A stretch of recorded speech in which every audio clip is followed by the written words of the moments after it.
Julia Bennett returned to Portland earlier than anyone expected. The marketing conference in Seattle had wrapped ahead of schedule, and while her coworkers stayed behind for dinner, she caught the first southbound flight she could. The moment the plane touched down, she felt the familiar pull in her chest, the instinctive need to get home, to see her daughter's face, to hear her small voice chattering about school or the lopsided cupcakes she liked to bake on weekends. She hadn't told Evan she was coming home early, and she hadn't texted Carol or Thomas either. She imagined Maya's excitement when she walked through the door unannounced.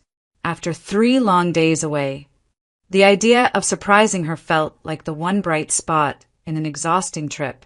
She picked up her rental car from the airport lot and drove toward Beaverton, letting the rain-slick Portland streets blur past. Late afternoon light filtered through low clouds, the kind of gray Oregon sky she always associated with comfort. She pictured Maya waiting with Grandma Carol, maybe playing a board game or helping in the kitchen. The thought eased the tightness in her shoulders. Maybe coming home early was exactly what they all needed. When she pulled into the driveway, she noticed something odd. Carol and Thomas's SUV wasn't there. That was strange. It was too early for them to be taking Maya anywhere, and they hadn't mentioned plans. Still, she brushed the thought aside. Maybe they'd stepped out for ice cream or taken Maya for a short walk. It wasn't impossible.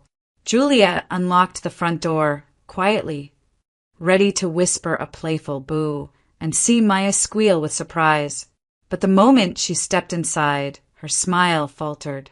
The house felt wrong. Too still. Too hollow. The kind of silence that made her skin prickle. "Maya," she called out gently as she set her suitcase down. No answer. She tried again, louder this time. "Sweetheart, Mommy's home." Nothing. Not even footsteps upstairs or the muffled sound of a TV. Julia moved farther into the living room, her pulse beginning to rise. The first thing she noticed was the small plush bunny lying on the floor, Maya's favorite one, the one she insisted on taking everywhere. Seeing it abandoned like that made something cold settle under Julia's ribs. Her eyes swept the room. The dining table still held the remains of a hurried lunch. Half of a sandwich crust, a glass smudged with fingerprints, and a napkin fallen to the floor. It looked rushed, unfinished, as if someone had been pulled away mid-meal. Julia's chest tightened. She walked farther inside, her steps growing faster, anxiety creeping up her spine. "Maya," she called again, softer now, as if afraid of the answer she might get. Then she heard it, a faint, choked sound, almost a hiccup, almost a sob, followed by the rhythmic scrape of something dragging across tile. Julia froze, her heartbeat thudding in her ears. The sound was coming from the kitchen. She moved quickly but cautiously, each step filling her with a growing mixture of dread and disbelief. As she reached the doorway and looked inside, the world seemed to tilt. There, on the cold tile floor, was Maya. Her small 9-year-old body was bent forward on her knees, a large scrub brush clutched in both hands. She was dragging it across the floor with frantic, uneven strokes. A bucket of soapy water sat beside her. Her shoulders shook with each quiet sob, her curls damp and clinging to her forehead. She didn't even look up. She was too focused, too desperate, as if her life depended on making that patch of floor clean. For a long moment, Julia couldn't move. She couldn't breathe. Shock held her in place, followed by a sharp spike of fear. Then disbelief tore through her, cold and heavy. As she finally found her voice, "Maya," she whispered, and the little girl flinched so hard the brush slipped from her hands. Julia dropped to her knees beside Maya before the girl could even turn fully toward her. The sight up close was worse, so much worse than what she'd glimpsed from the doorway. Maya's knees were an angry, irritated red from the cold tile. Her small hands were raw, wrinkled from soaking in harsh, soapy water, the knuckles scraped. Her face was streaked with dried tears, and fresh ones were still gathering, trembling. threatening to spill. "Oh, sweetheart, what happened?" Julia whispered, her voice already breaking. Maya blinked fast, as if unsure whether she was allowed to stop scrubbing. Her lower lip trembled. "Mommy." The word came out tiny, hoarse, as though she hadn't spoken for hours.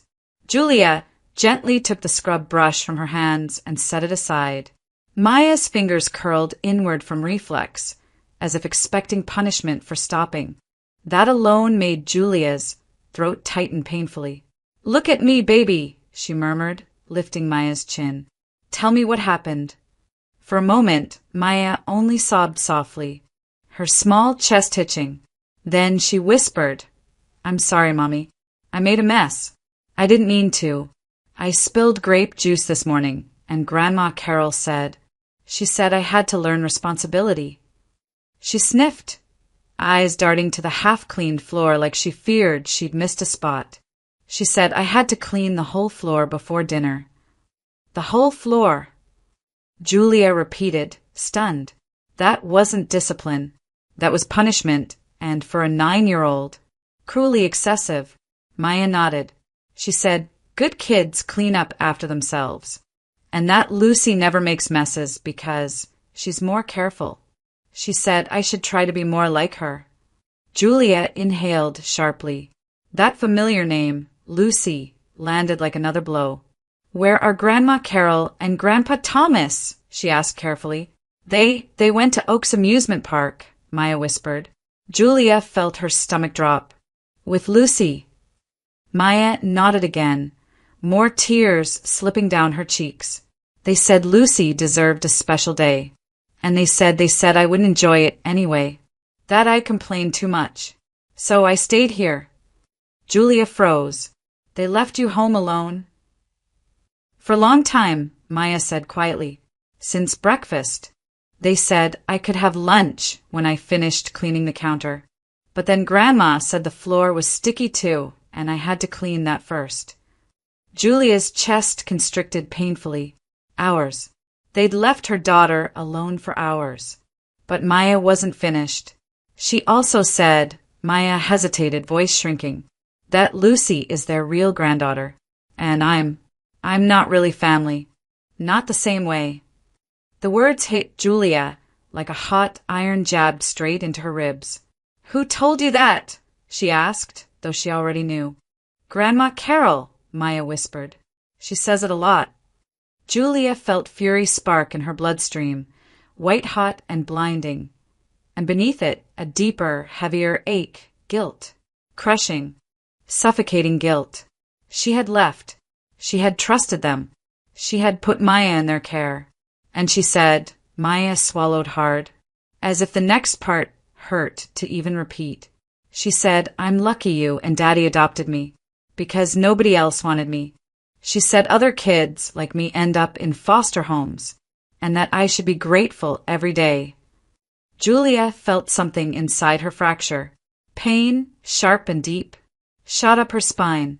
Her hands shook as she cupped Maya's cheeks gently, carefully, because the little girl was already trembling enough. "Maya Bennett," she said softly, firmly, each word steady with conviction. "Listen to me. None of that is true. None of it. You are wanted. You are loved. And you belong in this family just as much as anyone. Grandma Carol was wrong to say those things." Maya's eyes brimmed again. "But I spilled the juice. Baby, you did nothing wrong," Julia whispered, pulling her daughter close, feeling the small body sag against her chest. "Accidents happen. You should never, ever be punished like this. And you should never feel like you're not part of this family. You are my daughter. You always will be." Maya buried her face in Julia's shoulder, sobbing quietly. As Julia held her tighter, shielding her as though she could erase the hours of fear and loneliness Maya had been forced to endure. But even as she rocked her gently, a cold, rising fury took root inside her, an anger she had never felt before. They had hurt her daughter, and Julia would not let it happen again. Julia guided Maya upstairs with a gentleness that bordered on fragile. as though any sudden movement might cause the little girl to shatter. The bathroom light revealed even more than she'd seen in the kitchen. Soap residue on Maya's sleeves, streaks of dried water on her pants, and beneath it all, a kind of exhausted slump no 9-year-old should ever wear. "Let's get you cleaned up." "Sweetheart," Julia murmured as she ran warm water into the tub. Maya hesitated at the edge, glancing toward the stairs as if expecting footsteps, a raised voice, another command. "Grandma said I can't take a bath until the kitchen's done," she whispered. "If she comes back and sees—" "She won't," Julia said firmly, placing a steady hand on her daughter's back. "And even if she did, she doesn't get to make rules here. Not anymore." Maya's shoulders loosened only a fraction, but it was enough. Julia helped her into the tub, gently rinsing away the grime and sticky patches that clung to her skin, with every careful pass of the washcloth. More of the day's cruelty surfaced, reddened patches, small abrasions, faint impressions across her knees where she had knelt on the hard tile far too long. When Julia lifted Maya's hands out of the water, she sucked in a quiet breath. The skin was wrinkled, raw, tinged pink from harsh cleaner. "Oh, baby," she whispered, her voice thickening. Maya looked down quickly as if ashamed. "I scrubbed really hard. Grandma said the floor had to shine or I wouldn't get any dessert. And she said I complained too much, so I wasn't allowed breaks." Julia's jaw clenched so tightly it hurt. She kept her expression calm, for Maya, but inside everything burned. After rinsing her thoroughly, she wrapped Maya in a plush towel and carried her to the bedroom. She sat her on the edge of the bed and retrieved the soothing lotion she always used after swimming lessons. The moment the cool cream touched Maya's hands, the girl winced. "I'm sorry," Maya murmured automatically. "For what?" Julia asked, startled. "For making you worry, and for not cleaning faster." Her voice cracked. Julia set the lotion aside and knelt in front of her. "Maya Bennett, none of this is your fault. None. You didn't do anything wrong. Grape juice spills. Kids spill things. You should never have been made to do any of that alone. And you should never have been left here." That last line made Maya's lips press together, fear flickering again. "Will they be mad when they find out I stopped cleaning?" "They shouldn't have made you clean in the first place," Julia answered, pulling Maya gently into her arms. "You're safe, honey. You're safe now." When Maya was changed into fresh pajamas, though it was still daylight outside, Julia tucked her under the blanket, smoothing her curls back gently. Maya's eyes struggled to stay open, exhaustion pulling at her, but the worry lingering behind them kept sleep from coming. "I'll be right downstairs," Julia said softly. "You rest, okay?" She waited until Maya finally nodded, then stepped out into the hallway, closing the door partway. The moment she was alone, her composure cracked. She pressed a trembling hand to her mouth, the image of Maya kneeling on cold tile replaying mercilessly. Anger and grief warred inside her, but beneath them both was something sharper, resolve. She pulled out her phone and dialed Evan. He answered on the second ring. "Hey, Jules, how's the trip?" Julia couldn't hold it in. Her voice came out tight and thin. "Evan, something happened." Within seconds, she was recounting everything, finding Maya alone. The scrubbing, the harsh words Carol had used, the hours without supervision, the chores, the comments about real family. She tried to stay steady, but emotion cut through the edges. On the other end, silence stretched. Then Evan's voice dropped, raw and furious. "They left her alone? For hours." "Yes, and they made her scrub floors. They told her she wasn't family." Julia closed her eyes, leaning against the hallway wall. All of it, every word. The sound Evan made wasn't something she'd heard before, somewhere between shock and rage. "This isn't favoritism anymore," he said quietly. "This is abuse. Neglect. I can't, Julia, I can't believe my parents did this. Neither can I, she whispered. A beat of heavy silence. I'm getting the first flight back, Evan said. Tonight. I don't care what I have to reschedule. Maya comes first. Always. Julia exhaled, a tear sliding down her cheek. Thank you. And Jules? Evan's voice steadied. From now on, my parents will not be alone with her. Ever again. Not after this. Julia nodded to herself, feeling the first flicker of certainty settle beneath the sorrow. Agreed, she said softly. Never again. And for the first time since walking into that house, determination began to replace fear. Late afternoon light slanted across the living room by the time Julia heard the crunch of gravel in the driveway. She stiffened instantly. Maya had finally fallen asleep upstairs, curled tightly under her blanket, and Julia had been sitting on the edge of the couch, waiting, bracing for this moment. Laughter floated toward the house before the door even opened. Carol's voice, bright and carefree. Thomas's deeper chuckle. Lucy babbling excitedly about a ride. The front door swung open, and the three of them stepped inside, arms full of colorful gift bags and souvenirs from Oaks Amusement Park. Lucy held a swirl of pink cotton candy, happily sticky-faced. Carol brushed her shoes on the mat. Well, that was such a lovely, "Where is Maya?" Julia's voice cut through the air. Carol blinked, startled. "Julia, you're home early."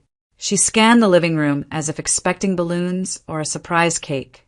"We weren't expecting you." Julia stood from the couch, her expression cold and controlled. "Where is my daughter?" Thomas raised a brow, probably upstairs sulking. "She threw a tantrum earlier." Julia stared at him, stunned. A tantrum? She was alone. For hours. Carol waved her hand dismissively. "Oh, for heaven's sake. Don't start with that tone. She's 9, Julia. 9. She's perfectly capable of being alone for a few hours." Julia felt her breath leave her chest. She was terrified. Carol shrugged. She needed a lesson. Maybe she'll finally learn to be more responsible. She made a mess. She needed to clean it. "A mess?" Julia repeated. "She spilled grape juice, and you made her scrub the entire kitchen floor." "Yes, because she needs structure," Carol replied sharply, dropping her shopping bags with a thud. "Honestly, Julia, you get so dramatic about these things." Thomas stepped forward, adjusting his jacket. Maya blew everything out of proportion as usual. She didn't want to help clean, so she pouted. That child knows how to make a big deal out of nothing.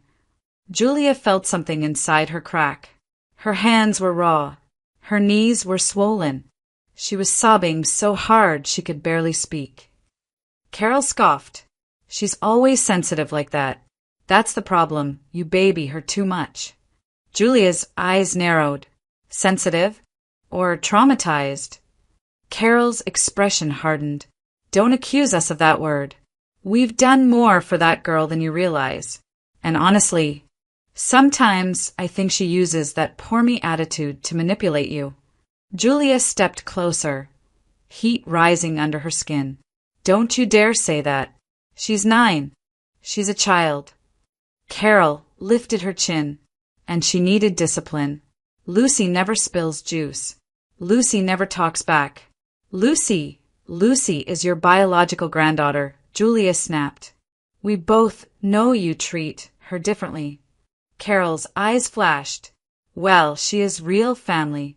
Thomas winced slightly, but Carol didn't stop. "And Maya should be grateful," she continued. "Plenty of kids in her situation aren't as lucky as she is. You treat her like she's made of glass. Maybe that's why she acts out." Julia could barely breathe. Each word from Carol was worse than the last. "You don't get to talk about my daughter like that. Not after what you did." "Oh, please," Carol scoffed. "You work so much you barely even see her. We're the ones who take care of her most days." So forgive me if I don't take parenting advice from someone who's barely home. The insult stung, but Julia stood taller. I trusted you, and you betrayed that trust. Carol folded her arms. You're overreacting. Again. Julia's voice sharpened. No, I'm reminding you of Oregon law. Leaving a 9-year-old home alone for hours is illegal. Illegal, Carol. It's considered child neglect. That wiped the smirk from Carol's face. Thomas shifted uncomfortably. Let's not exaggerate. It wasn't hours. Julia's jaw tightened. She told me you left after breakfast. You didn't come back until late afternoon. That is hours. Thomas. Carol's voice rose, defensive now. We were right down the road. And she didn't want to come. She told me you banned her from going. Julia fired back. Because she complains too much. Carol's cheeks flushed a blotchy red. She does. And, frankly, Julia, maybe if you disciplined her more instead of coddling her, enough. Julia stepped forward, voice steady, deadly calm. You put her in danger. You humiliated her. You made her feel unwanted in her own home. Thomas opened his mouth, then closed it again, guilt flickering over his features, but only for a moment. Carol snapped. We raised 2 sons. We know more about parenting than you ever will. Julia held her ground. And yet you failed my daughter in one afternoon. The air tightened, thick, electric with rising tension. Lucy clung to Thomas's sleeve, sensing the shift. And for the first time since they walked through the door, Carol's confidence faltered. She glanced toward the stairs, as if remembering Maya existed somewhere behind that closed bedroom door. But Julia didn't look away. She stood like a wall between her child and the people who had hurt her, and the escalation was only just beginning.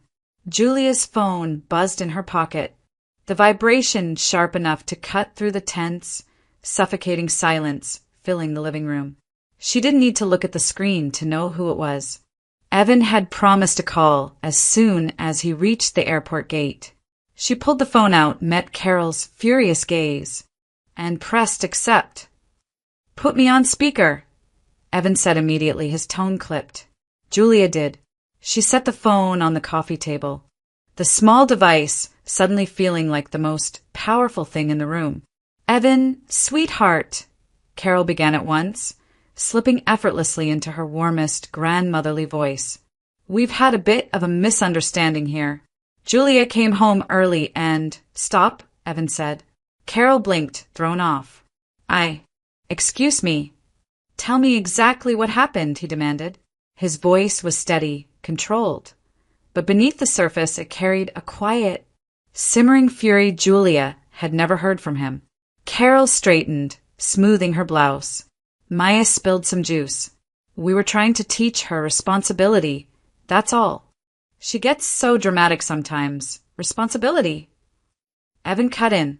You made her scrub the entire kitchen floor. That's not. Evan, really, this is exaggerated. She pouted. She refused to clean. She threw a fit. No, Evan snapped. I've already heard Maya's side. And I've heard Julia's. So let me ask again, did you leave her alone? Yes or no? Carol faltered, then lifted her chin. We were only gone a few hours. She's 9. She's old enough to. You left my daughter home alone for hours, Evan said, voice tightening on each word. And then you punished her for being scared. Thomas stepped forward, trying to intercept. Evan, son, you know how Maya is. She exaggerates. We just went out for a little. You took Lucy to Oaks Amusement Park. Evan shot back, his calm unraveling into anger. You took her, and you banned Maya from going. You told her she wasn't real family. Carol's face flushed. That is not what I said. Lucy behaves. Maya, M-A-Y, Evan said sharply, cutting her off, is my daughter. The words echoed through the room, weighty and unmistakable. Carol opened her mouth, perhaps to challenge him, perhaps to redirect, but Evan continued before she could. And you treated her like she didn't matter. You humiliated her. You neglected her. You made her feel unwanted. I don't care what you think you know about parenting. I don't care how you raised me or David. What you did today was cruel. Evan, Carol tried again, but her voice had lost its anchor. No, we're done discussing it. Evan's tone dropped low, resolute. You and Dad need to leave the house. Now. Thomas stiffened. Now. Evan, we can talk this out. There's nothing to talk out, Evan replied. I won't have you anywhere near Maya tonight, and not unsupervised ever again.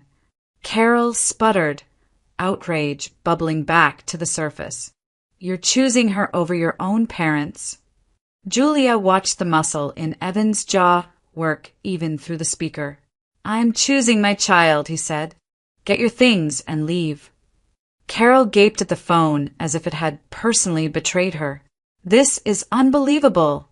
Julia stepped in quietly, her voice calm but unwavering. You heard him. Carol swung toward her. You've poisoned him against us. Julia didn't flinch. No, you did that yourself. For a moment, the room held its breath. Then, with a sharp exhale, Carol grabbed her shopping bags from the floor. Thomas muttered something under his breath, shoulders tight as he ushered Lucy toward the door. Muttering turned to snapping as Carol stormed down the hall to collect her things. Every cabinet closed too hard. Every bag was shoved full.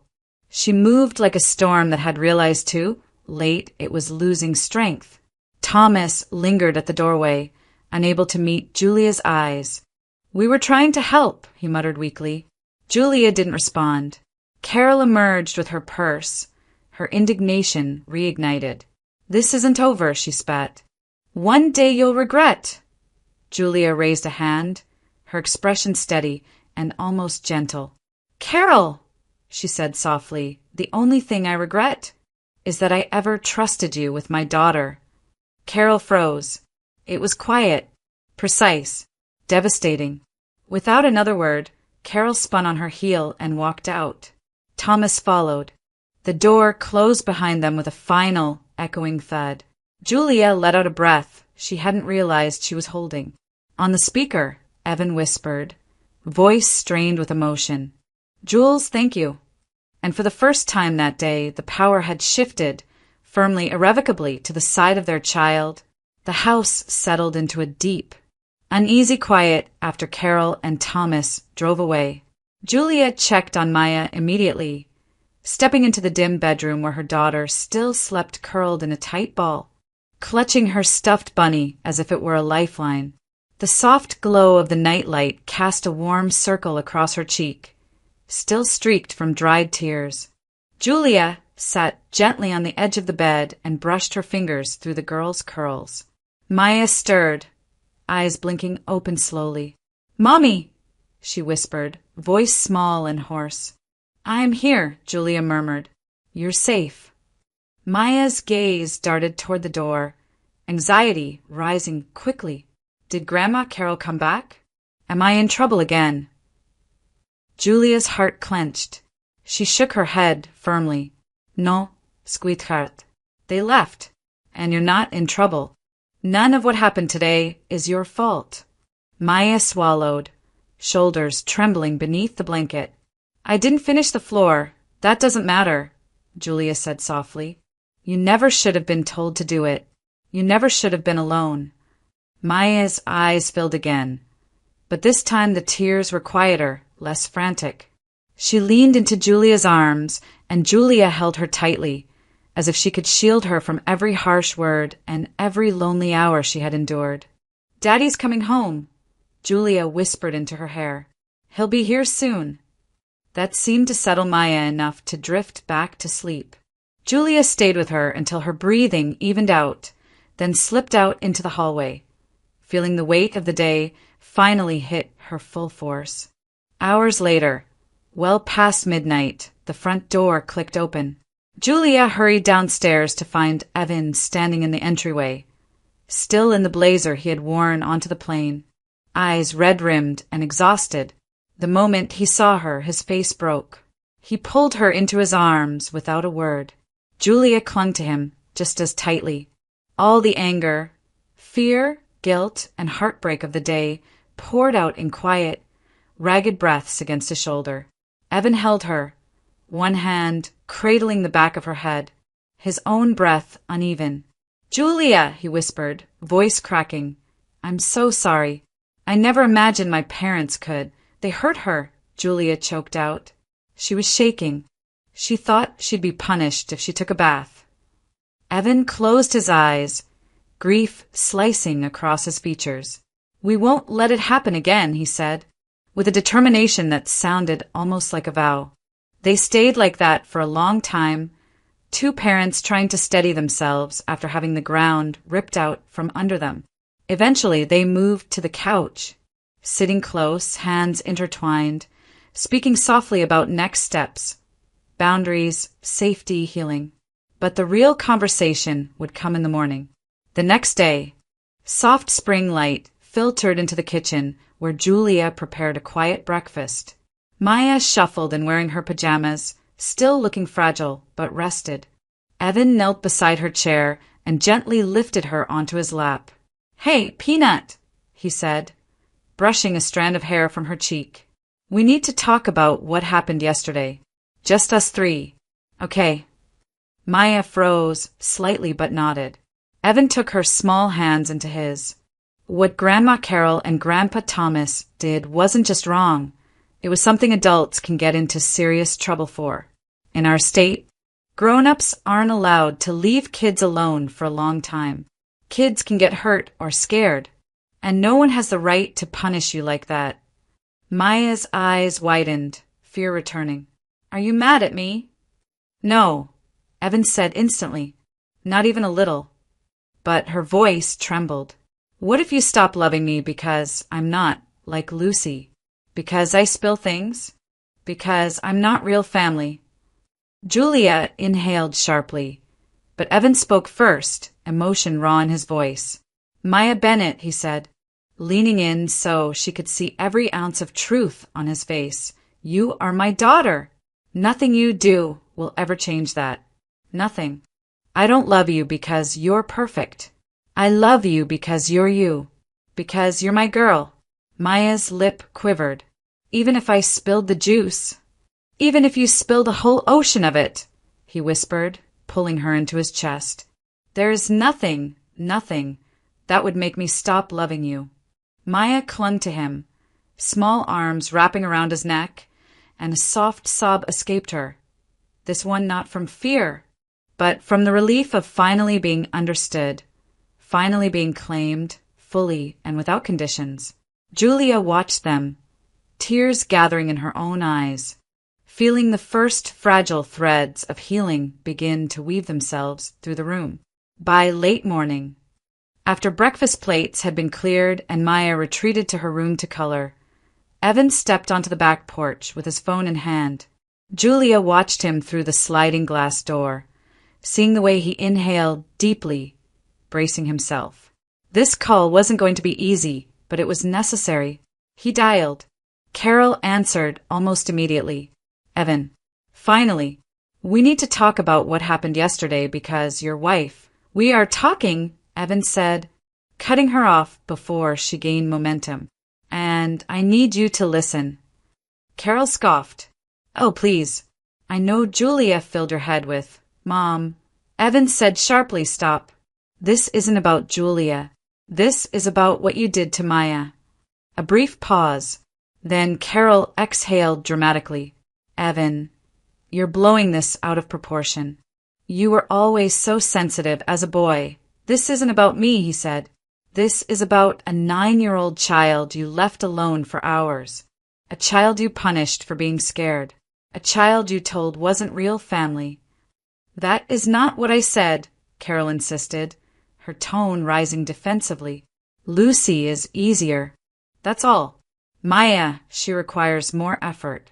And Julia coddles her so much that, "Mom," he said the word low and final, "you don't get to blame Julia for your cruelty." Thomas's voice entered the line in the background, hesitant. Evan, son, we didn't mean harm. She overreacted.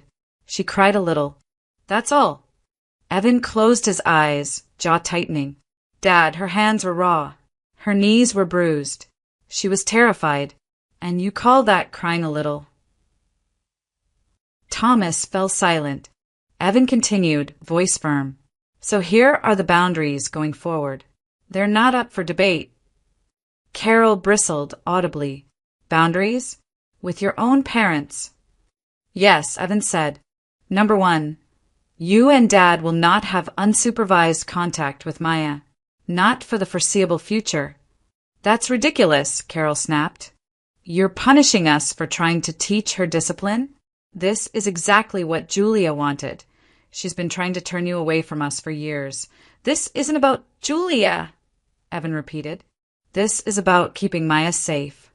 Carol's breath hitched with indignation. You're choosing her narrative over ours. I'm choosing my daughter, Evan said coldly. He didn't pause. Number 2, no more derogatory comments. Not about her being adopted. Not about her being different. Not about her not being real family. Ever again. If you can't speak about her respectfully, you won't speak to her at all. Carol sputtered, switching tactics. You're being manipulated.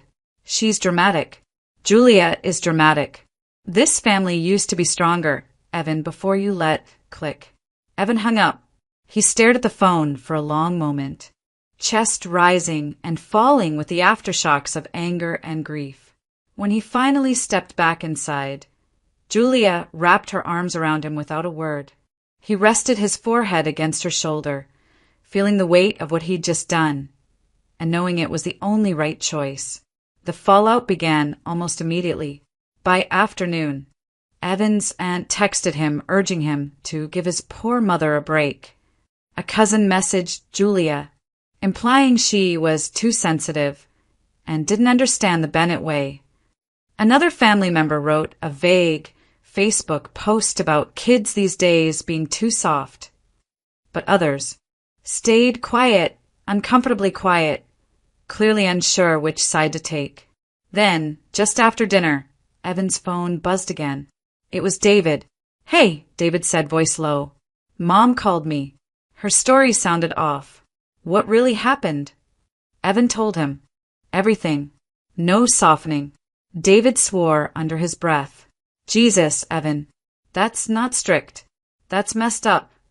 I know, Evan said quietly. You did the right thing, David continued. A kid shouldn't go through that. And honestly, I worried Mom might treat Maya differently. Lucy's been talking. She picks up more than they think. Evan closed his eyes, relieved and grateful. Thank you. And listen, David added, Lucy misses Maya. The girls shouldn't lose each other because the adults screwed up. I'll set up video calls for them. Just me. No Mom, no Dad. Evan's chest loosened. That means a lot. Yeah, well, David said, a touch of warmth creeping into his voice. Family takes care of each other. The right way. After they hung up, Evan stood in the quiet kitchen for a moment, absorbing the unexpected steadiness of his brother's support. Julia stepped beside him, sliding her hand into his. Conflict still churned around them. Family divides, accusations, shifting loyalties, but something stronger was beginning to take shape too. A new boundary, a new alignment, a new kind of loyalty built not on tradition, but on protection and love. For the first time since that terrible afternoon, the ground beneath them felt just a little more solid. The following week, Julia and Evan took Maya to her first appointment with Dr. Iris Cameron, a child psychologist whose calm, inviting office in downtown Portland felt more like a cozy reading nook than a clinic. Soft lamps glowed in warm corners.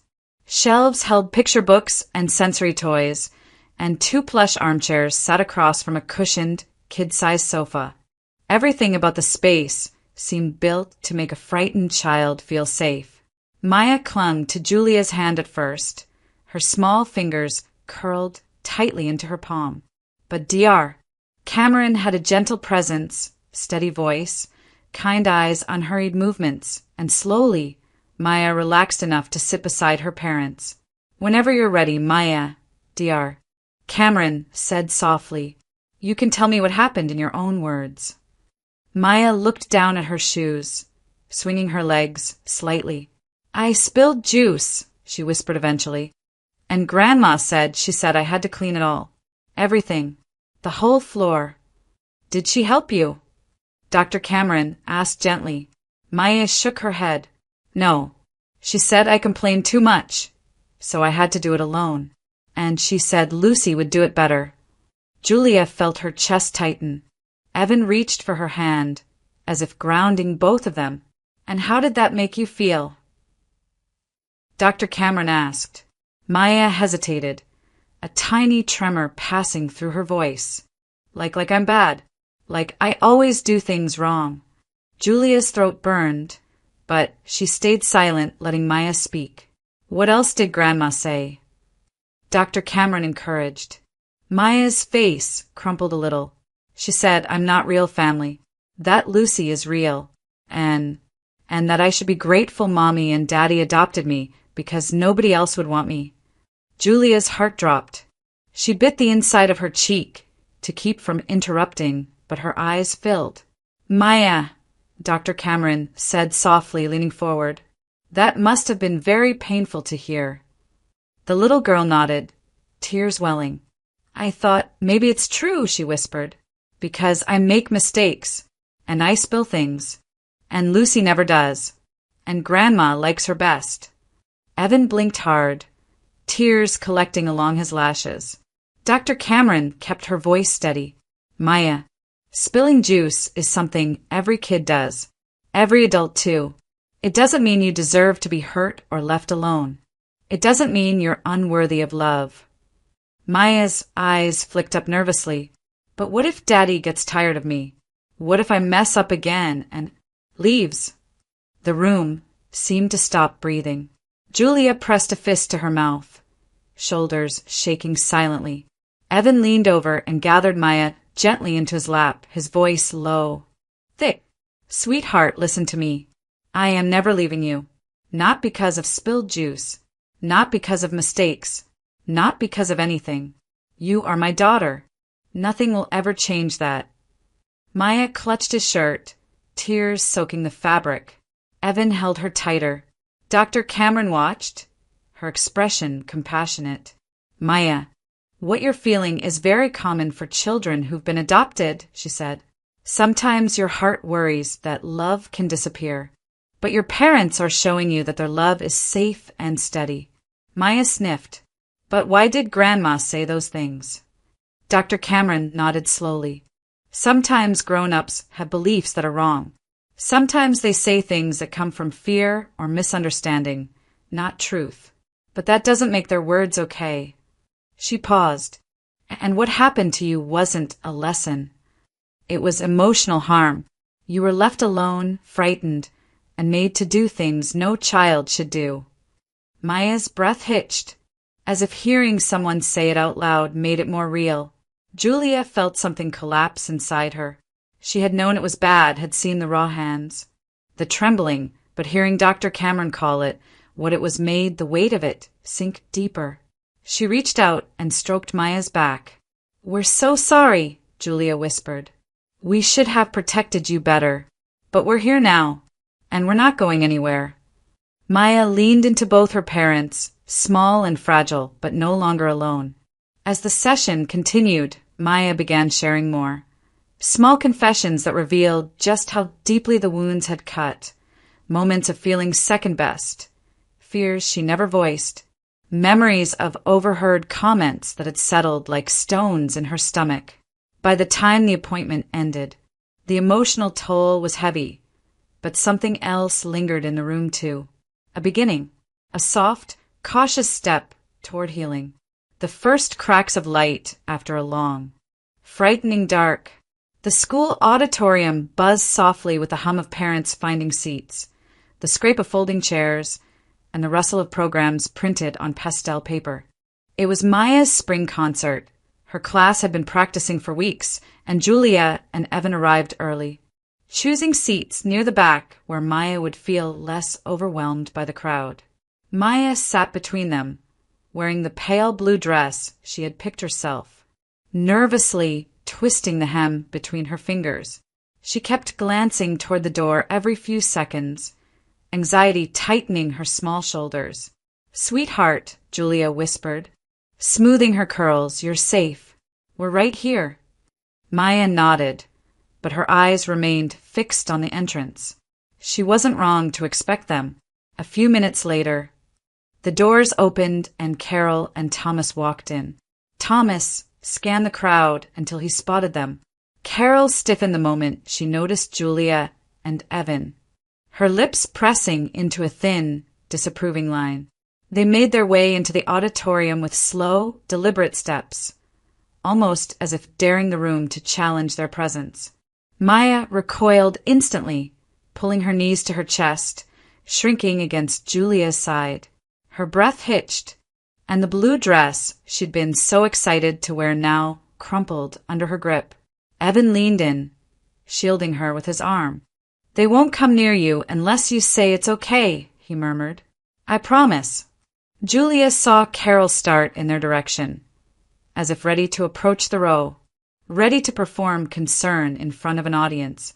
But Evan rose smoothly from his seat, stepping into the aisle before she could get close. "Evan," Carol greeted, forcing a brittle smile. "We'd love to say hello to." "No," he said quietly. "Not unless Maya asks for it." Carol blinked, thrown off. "Well, that's hardly fair. It's her boundary," Evan replied. "Respect it." Thomas stepped forward, attempting gentleness. "We're here to watch her sing. That's all." "And you can," Evan said, voice steady, "from your seats."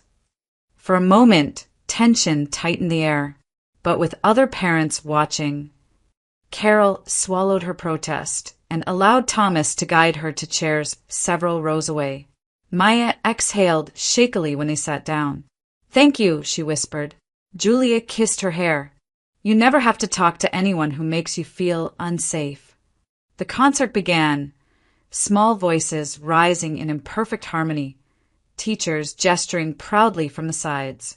Maya sang quietly but steadily, glancing at her parents more than the audience. When her eyes drifted toward Carol and Thomas, Julia squeezed her hand, grounding her. After the show, families spilled into the hallway for photos and hugs. Carol made a small movement toward them, but Evan stepped subtly into her line of path. Shaking his head, she froze, wounded pride flashing across her face, but she didn't push. The message was clear, boundaries still stood. In the weeks that followed, controlled visits were arranged, always supervised, always brief, always on Maya's terms. Julia stayed nearby during each one. Evan monitored tone and language carefully. Thomas tried. He softened his voice, asked about school, let Maya speak without interrupting. He even apologized once, awkwardly, quietly, but genuinely, for not paying closer attention that day. Carol, however, remained cold. Not openly hostile, but distant, restrained, brittle around the edges. She sat stiffly through visits, offering polite but shallow questions. Maya kept her distance and Julia didn't push. Yet something unexpected happened. Lucy, oblivious to the politics around her, ran up to Maya during one visit and hugged her tightly. "I missed you," she said simply. "Grandma kept saying you were too sensitive, but I didn't think so. I wished you were with us." Maya blinked, surprised. "I missed you too." And just like that, the girls began rebuilding a connection that had once been easy and joyful. They played quietly with dolls during supervised afternoons. They shared snacks. They drew pictures together. Without Carol's commentary poisoning the air, their bond grew naturally, gently. One evening after a visit ended, Maya climbed into the car and said softly, "Lucy doesn't make me feel bad. Not like before."